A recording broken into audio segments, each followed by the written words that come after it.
Good afternoon, everyone. It is time to now start heading down the backstretch here and close out what we need to get done for this course. And it's been very interesting so far. And particularly, I want to thank everybody for your work on those two questions that we dealt with over the last couple of weeks, which was the things about college sports and using the Knight Commission data to actually go through a little bit of a process, which was, of course, tell me what you think before looking into the details of the finances of college sport, and then looking back a little bit saying, well, what did I learn? What did I come across? And it has been a very interesting process, as I just said. Now, we concentrated basically in doing that on the biggest revenue generator in the whole college sport world, which was Division One FBS, all right, football bowl division.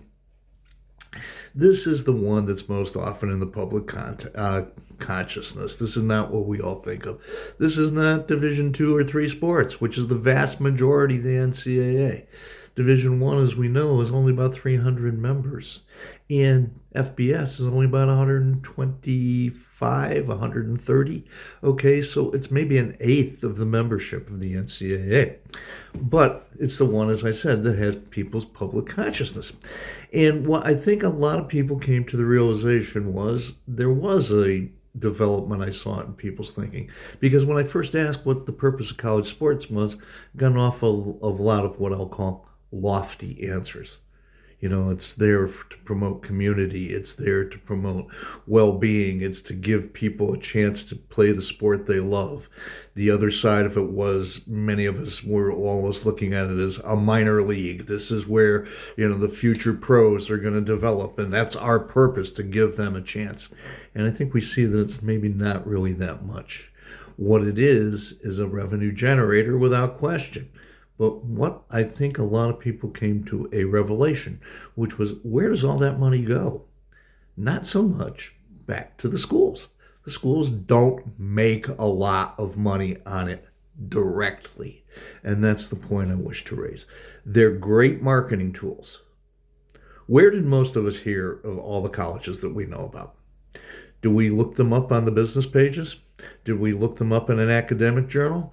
Did we know any of these schools for their leading academic programs? No. We found about most of them for the first time on the sports page, right? Miles Brand, who was president of the NCAA for a long time, is often quoted as having said, the college is the front porch of the university. The college sports are the front porch of the university. And in admissions world, we used to say that once we get them on the front porch, then we got to get them through the front door. But getting them on that front porch is important. And a lot of you did pick up on that, the marketing value. But in almost no cases do we see funding going back to the university from the athletic department. Even at the FBS level, you see a large flow going the other way from student fees, institutional contributions. When we say government support, we generally mean it's state schools where the legislature provides some of the funding to the universities. These aren't paying for your professors' salaries. They aren't paying for the cost of running the library. They aren't paying to maintain the dorm rooms, all right? The athletic programs generate self-used revenue. If a successful athletic program exists, it's one that does one of two things. Either pays for itself, or it creates such marketing value for the institution that it's worth it. At the lower levels, and I'm talking about Division 2 and 3 in particular, it's an entirely different story. Those athletic programs are there to attract students, not to be fans, but to be students, to be tuition-paying sources of revenue to the universities.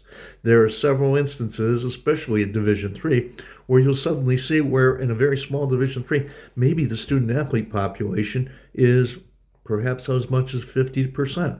I once interviewed a college president at Division III that through the mix of athletic programs he had at his institution, he was looking at the following year, following our interview, he was looking at having a student athlete population on his campus of over 70%.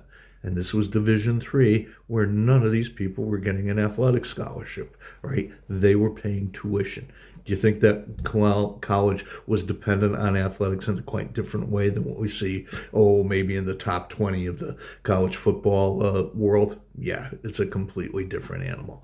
So I hope there were some relevant revelations for people, that you see that it's not all what we think it is. It has tremendous economic value, but the flow of money isn't what the average sports fan thinks it is.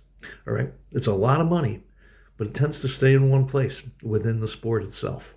And there's some of us who think the imbalances are now starting to show, and it's getting a little ridiculous. I don't know, but I was struck by many people a couple of weeks ago when a certain coach left a certain big school down in Texas. And now we owe him $70 million not to coach.